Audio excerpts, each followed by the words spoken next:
দিতে চায় ইসলাম শান্তির ধর্ম, নিরাপত্তার ধর্ম।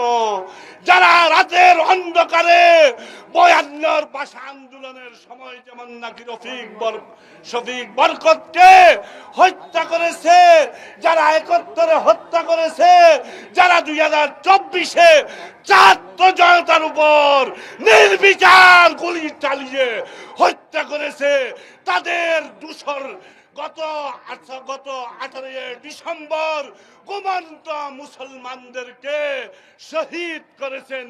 সেই সাতপন্থীদের আর কাকরাইল এবং টঙ্গীর মাটি যাওয়ার কোনো সুযোগ দেওয়া হবে না, হবে না, হবে না। আমির হেফাজত আল্লামা মুহিবুল্লাহ বাবনগরী বারাকাল্লাহু ফি হায়াতি এই ছাত্র আন্দোলনকে সাংবাদিক সম্মেলনের মাধ্যমে এগিয়ে নিয়ে যায়। তৃতীয় কথা হলো পুঁটি মাছ না বোয়াল মাছ ধরতে হবে। ওয়াসিফ সাহেবের ওসামাকে গ্রেফতার করতে হবে, বিচারের আওতায় আনতে হবে।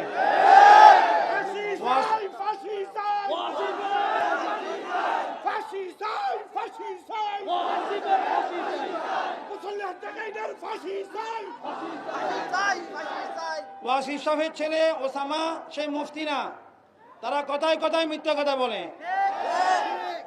গোড়া পর্যন্ত সবাই মিথ্যা কথা বলে। গতকাল সাদ সাহেবের ছেলে ইউসুফের সাথে আমাদের এক সাথী কথা বলছেন টেলিফোনে। সাদ সাহেবের ছেলে ইউসুফ দিল্লি থেকে বলতেছে টঙ্গীতে আমাদের 3 জন হত্যা হয়েছে, ওলামাদের 1 জন হত্যা হয়েছে। তারা এখানে না, গোড়া পর্যন্ত তারা সারাদিন মিথ্যা কথা বলে। তাদের বিচারের আওতায় আনিয়ে যারা দোষী সবাইকে সর্বোচ্চ শাস্তি দিতে হবে। আমাদেরকে বুঝতে হবে এবং অনুধাবন করতে হবে, সিদ্ধান্ত নিতে হবে আমাদের করণীয়। ওই জন্য আমি দু একটি উপমা দিয়ে বলবো আপনাদেরকে ষড়যন্ত্র কীভাবে হচ্ছে। আপনারা জানেন গত রাতের আগের রাত টঙ্গী মাঠে ঘুমন্ত অবস্থায় নিরস্ত্র মুসল্লিদেরকে হামলা করা হয়েছে, ঠিক কিনা? কিন্তু বাংলাদেশের আওয়ামী লীগ সরকারের ওদের ভেরিফাই অফিসিয়াল পেজ থেকে বলা হলো, লেখা হলো সাতপন্থীদের উপরে মামুল হক, সার্জিস এবং হাসনাতের গুন্ডাদের হামলা। তাহলে বোঝা গেল কার পিছনে কে আছে, বোঝা গেল না? তারা কেন এটা লিখলো যেখানে যাই নাই, উল্টা লেখা হয়েছে। দ্বিতীয়ত বাংলাদেশের কিছু হলুদ মিডিয়া পত্রিকা হামলাকারী কারা তাদেরকে দৃষ্টান্তমূলক শাস্তি দিতে হবে এবং উলামায়ে কেরাম দ্বীনের সাথে সম্পর্ক উলামায়ে কেরামের নেতৃত্বে সুরার মাধ্যমে যারা আছেন যারা নিরস্ত্র নিরপরাধ তাদের মাধ্যমে টঙ্গী ইজতেমা হবে এবং দেশের প্রত্যেকটি তাবলীগী মারকাজ তাদের নিয়ন্ত্রণ দিতে হবে। এবং আমি বলতে চাই চট্টগ্রামের লাভ লেন ওলামাদের জন্য, নিরস্ত্রদের জন্য খুলে দিতে হবে। আমি চাই ওয়াসিফ তার ছেলে কুলঙ্কার তার ছেলে ওসামা এবং চট্টগ্রামের আব্দুল হালিম ভণ্ড মুক্তিযুদ্ধ দাবিদার তাদেরকে প্রতিহত করতে হবে। ভণ্ড মুক্তিযুদ্ধ দাবিদার, মুক্তিযুদ্ধের কাম ইসলাম নয়। গত পরশু বিশ্বের বৃহত্তম আধ্যাত্মিক ইসলামী সংগঠন তাবলীগের সাথীদেরকে টঙ্গী বিশ্ব ইজতেমার মাঠে ঘুমন্ত অবস্থায় আমার 4 জন তৌহিদি ভাইকে নৃশংসভাবে জবাই করে হত্যা করা হয়েছে।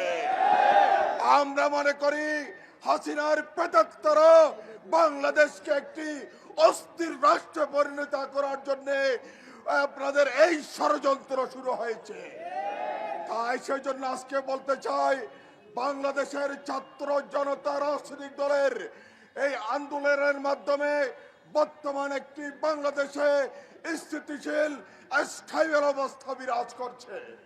সেই স্থিতিশীল পরিস্থিতিকে অশান্ত করার জন্য তাবলীগের মধ্যে গত 17 সাল থেকে হাসিনা সরকার বিভক্তি করে এই তাবলীগকে কুক্ষিগত করার চেষ্টা করেছিল। সেই স্বরাষ্ট্রমন্ত্রী আসাদুজ্জামান খান 4 জন ভাইকে হত্যা করেছে। অনতিবিলম্বে তাদেরকে গ্রেফতার করে ফাঁসির কাষ্ঠে ঝুলাতে হবে, ঝুলাতে হবে, ঝুলাতে হবে। এবং মাঠে তাদেরকে যারা হত্যা করেছে এরা কখনো ইসলামপন্থী লোক হইতে পারে না। এরা হচ্ছে ইহুদিদের দালাল, এরা হচ্ছে ভারতের দালাল, এরা হচ্ছে শেখ হাসিনার দালাল। এদের এই খুনিদেরকে অতি সত্বর ফাঁসির কাছে ঝুলাতে হবে এবং এই খুনিদের সাথে যারা জড়িত ছিল এদেরকে অতি সত্বর আইনের আওতায় আনতে হবে এবং এইদেরকে নিষিদ্ধ ঘোষণা করতে হবে। সরকার যদি সেই কাজ না করে বাংলাদেশের তৌহিদি জনতা, বাংলাদেশের এই তৌহিদি জনতা এই টঙ্গীর ইস্তেমার খুন, টঙ্গীর ইস্তেমার এই আহত লোকদের রক্ত বৃথা যেতে পারে না। আমি আমার পক্ষ থেকে মুরব্বীদেরকে ঘোষণা করব, জানাবো যে আমরা আবার সরওয়ার্দীর ময়দানে আমরা হাজির হব। এই খুনিদের বিচার, এই যদি একাধি সাদানি এগুলিকে যদি নিষিদ্ধ করা না হয় এই তৌহিদি জনতা তাদেরকে নিষিদ্ধ ঘোষণা করবে।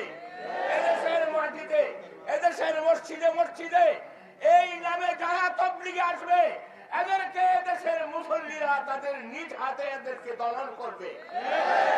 ওইদিন বলেছিলাম ইসকন যেখানে অ্যাকশন সেখানে।